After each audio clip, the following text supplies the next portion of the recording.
Why I will never agree with the statement, you attract what you are. Most people who have had negative experiences in their childhood will feel like they are magnets of toxic people. I'm here to tell you today, you don't have an attraction issue. You have a recognition issue. If you're new here, my name is Chido Mpofu. I'm your personal emotional intelligence detective. Welcome to the Fit with Chido family, where we go beyond physical fitness, striving for mental and emotional fitness as well. Today, I want to talk about how toxic people end up in your life. Whenever we walk around, we always have what I like to call character markers. So you know how your antibodies have binding sites? They can bind to toxins in your body and attack them, right? When someone has character markers on them that your subconscious recognizes as toxic, then something is going to happen in the way you interact that is going to cause conflict, and you will go your separate ways, or you won't get along, or you'll say there's just something about this person that I don't like. If your mental version of antibodies cannot recognize these toxic markers on other people, then it won't tell you that, oh, this is a toxic person. You will actually click with the person.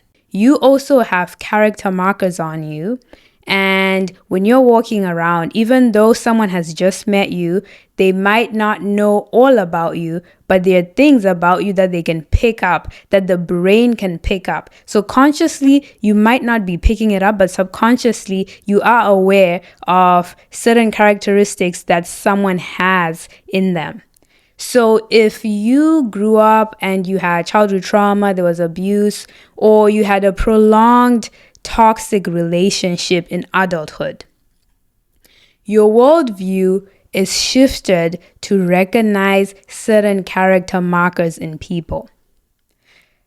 And if your worldview is to shut out your ability to see that someone is toxic, or to normalize certain behaviors, or to associate negative behaviors with positive emotions. For example, your parents hitting you and then saying, I love you. So you start to associate love with violence or with being hurt.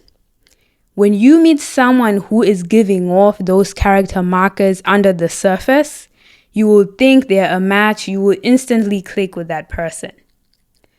So it's not that you attracted them. You're just existing in your own frame. You're existing around people. You're going to work, going to school, wherever you are. It's that you fail to recognize certain behaviors in people and to categorize that behavior as negative or dangerous. So you are seeing the behavior, but it's not coming to your conscious mind that this is something I should assess.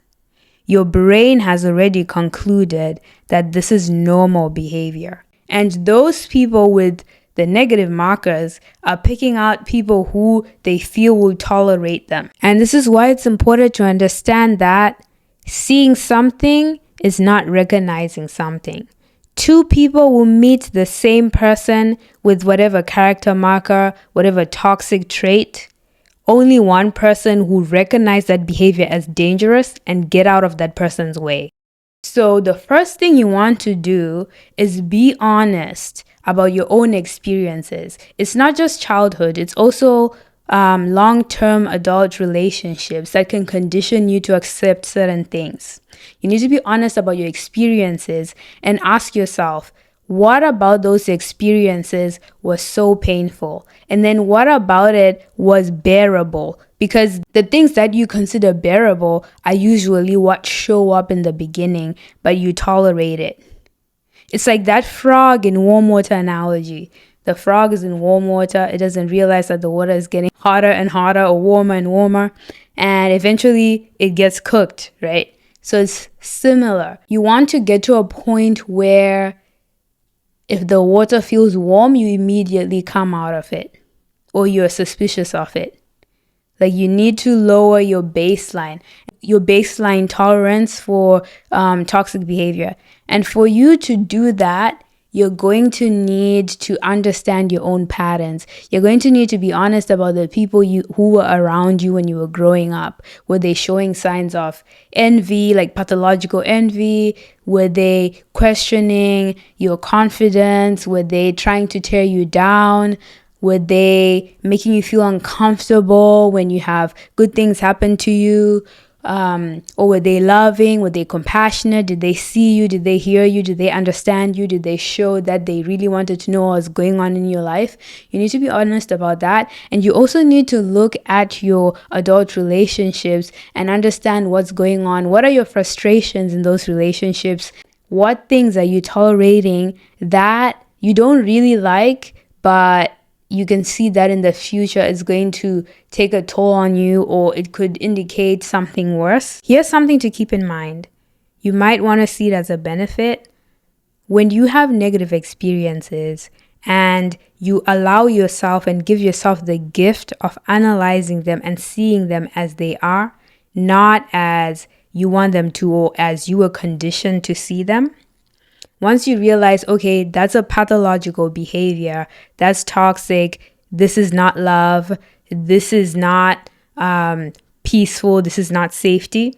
Once you're able to honestly and objectively make those observations, and once you've allowed yourself to really honestly analyze what patterns you have and what things you've been tolerating, you flip the switch from saying yes when you see toxic behavior to saying hell to the no when you see toxic behavior.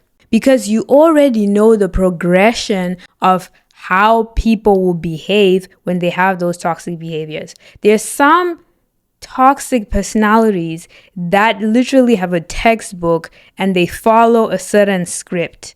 So if you encounter those people in your childhood, if you meet someone else in the future and you can see markers in them that they have that behavior, you can literally predict how they're going to act if you behave a certain way towards them. And this is the gift that you need to give yourself. You are the only one who can do this for yourself. You are able to see the behaviors, you're just not recognizing them as a sign of danger. Once you've worked on this recognition, there's a second part to this recognition equation, and that is seeing the behaviors that were ingrained in you. So if you grew up in a toxic environment, you have toxic family members exhibiting certain traits, and because of the way they are treating you, they condition you into a personality that tolerates those traits, in addition to not seeing those traits as negative. So you recognizing what was going on objectively helps you to deal with the first part, which is opening up the part of you that was trained not to see the behavior as bad. The second part is for you to understand what behaviors you have in you that you need to let go that are complementary to people who have these toxic behaviors. Because people who have abusive behaviors, controlling behaviors, disregard for other humans, lack of empathy, those types of traits, they can't be that way around everybody. Because not everybody has the traits that are complementary to those behaviors. So you need to shed whatever is in you, whatever was put in you, either from parents or you had a bad long-term relationship in adulthood where someone was ingraining these behaviors or conditioning you to act a certain way, to feel a certain way about yourself. Those need to be shed. And that's also another process that requires your own and full honesty. I'm going to end here today. In the next video, I'm going to dive deeper into recognizing behaviors in yourself and how to work through that. When you start analyzing yourself, it's easy to find yourself in a pool of shame.